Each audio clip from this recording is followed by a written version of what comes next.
Untuk menentukan nasib mengenai kontrak kerja pada tahun anggaran 2025, Rumah Sakit Umum Daerah Tais Kabupaten Seloma, Senin pagi mulai melakukan review kinerja 136 tenaga honorer di lingkungannya. Beberapa pejabat eselon 3 di lingkungan RSUD Tais melakukan sesi wawancara terhadap tenaga honorer secara bergantian di dalam ruang kerja. Masing-masing pejabat melakukan review secara perorangan dengan waktu masing-masing 3 hingga 5 menit. Kabag TU RSUD Tais Muhirin mengatakan, ada 4 aspek yang dilakukan review atau penilaian, yakni penelitian administratif, penelitian kemampuan teknis, penelitian sikap dan kepribadian, dan penilaian lain-lain. Rinciannya yakni penelitian administratif mencakup kelengkapan dokumen, surat lamaran, pengalaman kerja dan kemampuan bahasa. Kemudian penelitian kemampuan teknis mencakup pengetahuan klinis, keahlian praktek, pemahaman SOP rumah sakit, sertifikat, dan pelatihan.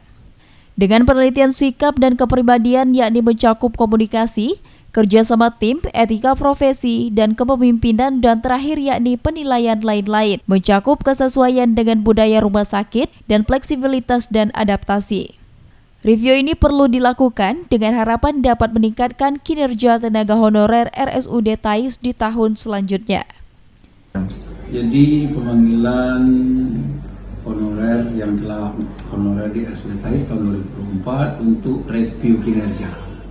Review kinerja mereka selama tahun 2024. Tentu tujuannya untuk meningkatkan kinerja mereka nanti di tahun 2025 nanti.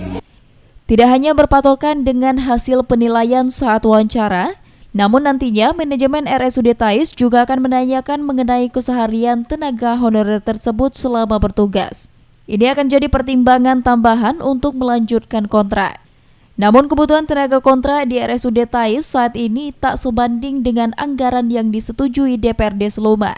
Karena di tahun anggaran 2024 ini, sebelumnya dianggarkan gaji tenaga kontrak selama setahun mencapai 1,7 miliar, sedangkan di tahun 2025 hanya 810 juta rupiah. Sehingga tidak menutup kemungkinan dari 136 tenaga kontrak yang selama ini mengabdi, hanya sekitar 60 tenaga kontrak yang dapat diakomodir.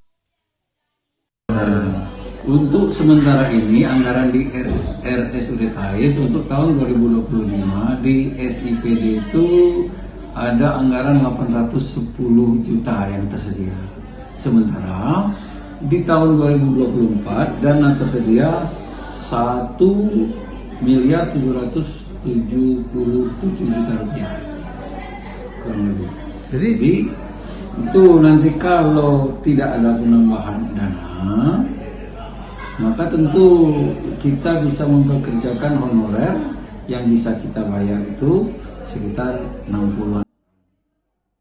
Haryadiono, RBTV melaporkan.